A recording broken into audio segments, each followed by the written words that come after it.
Really? The White Dragneel? Really? I figured it was gonna go this route, but damn, son. Damn. The White Dragneel, Zeref's son, Natsu's nephew, and you went out like this, bro.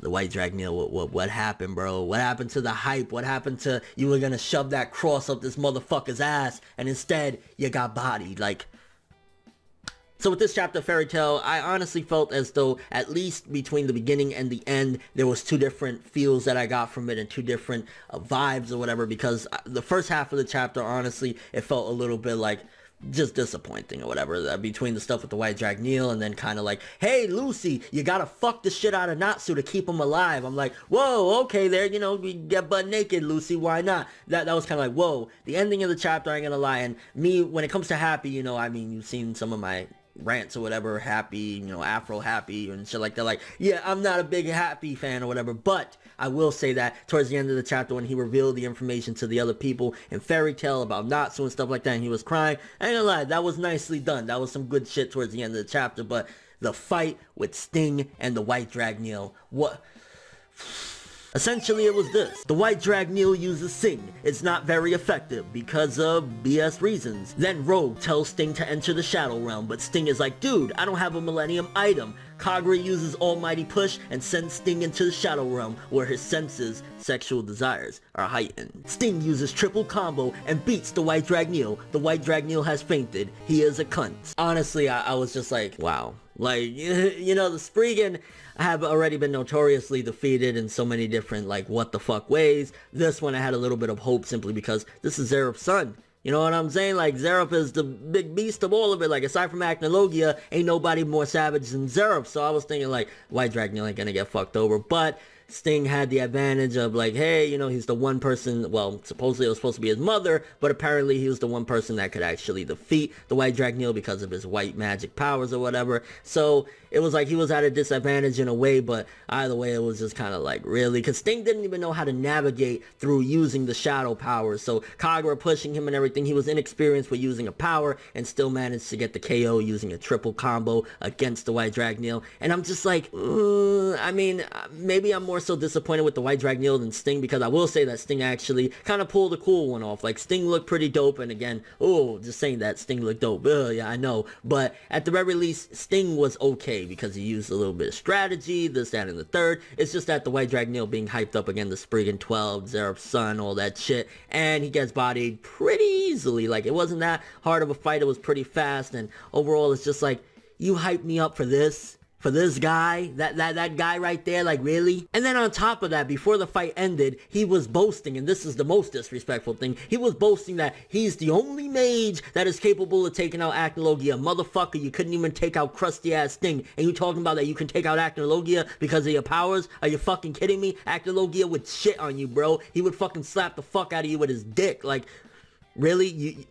But then again, that's been something with this arc that's been thrown around a lot. A lot of people like Eileen, and now the White Dragneel, and a couple other people saying, yeah, I'm definitely able to take out Acnologia. I think even God said it, and said that as well. Like, yeah, I could take him on. Like, no, you motherfuckers can't. Like, we seen it with God Serena getting bodied in one hit by Acnologia. Now we see Sting fucking smacking the shit out of the White Dragneel. Eileen is like our last hope. Like, Eileen and August are our last hopes for the Spriggans actually having some sort of credibility, because the rest of them, I mean, just go down the road, fucking Jacob, like, Jason Statham, like, what the fuck are you doing, bro? So, just, honestly, he's just another casualty of, like, the Spriggans being hyped up as these almighty warriors that, you know, it's gonna take 10 kingdoms to defeat them, but Sting, with inexperience using the shadows, and then copying one of Kagura's moves, bodied him, and is like, And the fucked up part regarding disrespecting the White Dragneel's character even further is, as he's laying there, Father, I've lost, mate. Fucking help me, mate. I can't help it. I fucking lost to this cunt. His father's thinking about his brother. He's not even worried. He's thinking about Natsu right now. He don't give a fuck about the White Dragneel. So it's like a big piss on what already was hyped up about the White Dragneel in his past, and how bitter he is that Zeref only thinks about, you know, his brother and not actually about him. Then on top of that, you got, yeah, he's still thinking about, you know, essentially the White Dragneel's uncle and not even him. Like, what in the fuck? That's so fucked up. Like, he got bodied and then his father still doesn't even really care. Like, you think when you first see Zeref, it's like, oh man, he looks like he's sad or whatever. No, He's just thinking about Natsu and having this combo, you know, weird dream shit with Natsu. But then that's when the chapter started to actually get interesting again. It's like, once we get off the fight, which is Fairy Tail, honestly, when it comes to the fights, I think that's its weakness, is that it just always goes around the same route of like, hey, yeah, you know, I'm gonna do this and that. I mean, at least I will give credit that Sting didn't beat him with some bullshit power of friendship. So again, I'm giving credit where it's due, even though nobody's gonna see that. Just gonna say, you're angry, you're a Fairy Tail hater. No, I'm giving credit. He didn't use the power of friendship. He actually used some combos and techniques, and he needed help from both Rogue and Kagura. So like, there was some combo shit in there. It wasn't just completely friendship. But again, that's where the chapter started to get interesting once that fight ended, and we started to learn about Natsu's scarf that we already knew there was something special about it. Apparently, the reason why it's white and it's not red, but it's made out of the dragon scales of Igneel, is that those were the dead dragon scales. So by the time Anna Heartfilia, which we gotta talk about Anna Heartfilia in a second, but by the time she was knitting that shit, Igneel had already passed on, and she was just using the scales that she got from his, I guess, dead body, or maybe from a fight that they were left around. So there's still a bit of mystery regarding exactly how that all went down, and Anna Heartfilia and her role and everything. But my gosh, Hiro Mashima, what the fuck with the fan service? Like, yo, even a historical figure like Anna Heartfilia, you see her tit is like just busting out of her fucking shirt. Like, Hiro Mashima has no shame when it comes to what his dick tells him to do. I mean, this is supposed to be like a legendary figure, like at least have her covered up with some respect, or like, no, her tit is just barely covered by, like, her nipple is just barely covered. Like, really, Hiro? Really? Not that I mind, because I don't really give a fuck about, you know, it is what it is. If there's some drawings of tits, why not? But I'm just saying, damn, like, ease up with the fan service on important historical shit in the Fairy Tail world. And Natsu was perceptive enough to realize, holy shit, this bitch kind of looks like Lucy, so I guess it kind of shows something there with Natsu. I don't fucking know. No, I'm joking. It shows that he's actually, you know, advanced a little bit as far as mentally, like, hey, at least he could put two and two together, because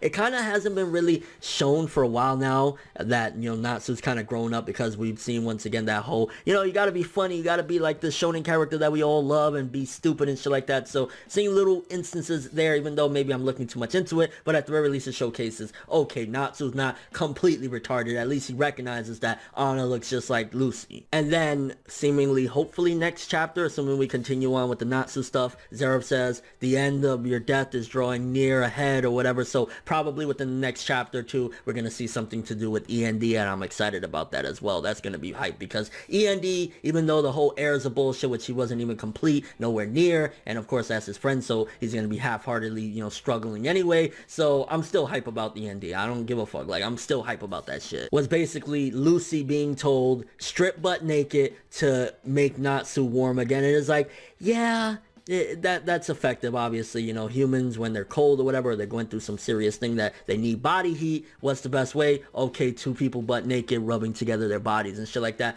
But with Fairy Tail, it just comes across as, ah yes, a way to make more porn. And the best part of the chapter, I mean, well, arguably best part, because I do think that the whole information about the scarf was interesting, which again, Hiro does drop some pretty big bombshells that we would like to know. That's pretty big in a way. The whole thing about the dragon scales and the scarf and shit like that. But for me, my favorite part of the chapter, shall I say, is the stuff with Happy. And I don't know why, because you know I don't really like Happy or whatever, but I think Hiro pulled it off really nicely with him there crying and trying to tell them about, you know, Natsu, if he kills Zeref, he'll die as well. So that was kind of interesting that now everybody knows. So I think that's going to affect the characters in a way that they're going to be more watchful of Natsu, and they're going to be more apprehensive against going up against Zeref, because they don't want to risk his life. I do think, of course, Natsu's going to have that final battle with Zeref. It's inevitable. You know, it's been hyped up for too long, whatever, to be stopped. But ultimately, it's going to shift the way the characters deal with this crisis that they're in right now against the final, you know, villain Zeref or whatever. So there's that. But honestly, I felt it was a really nice emotional touch at the end. And it's like, I didn't really care for the White Dragon Eel getting bodied that quick by Sting or whatever,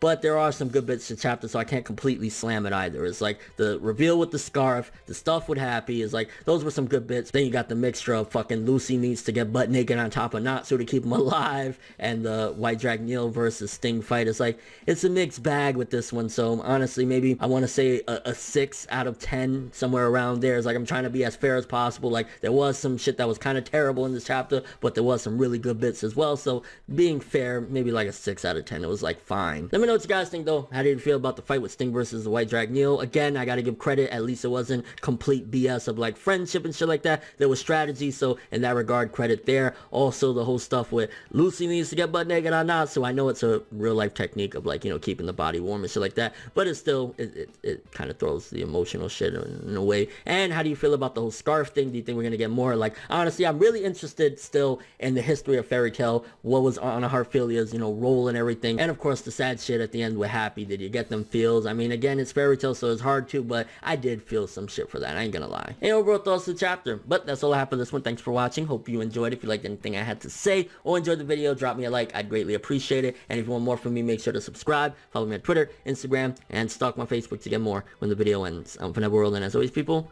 have an awesome day.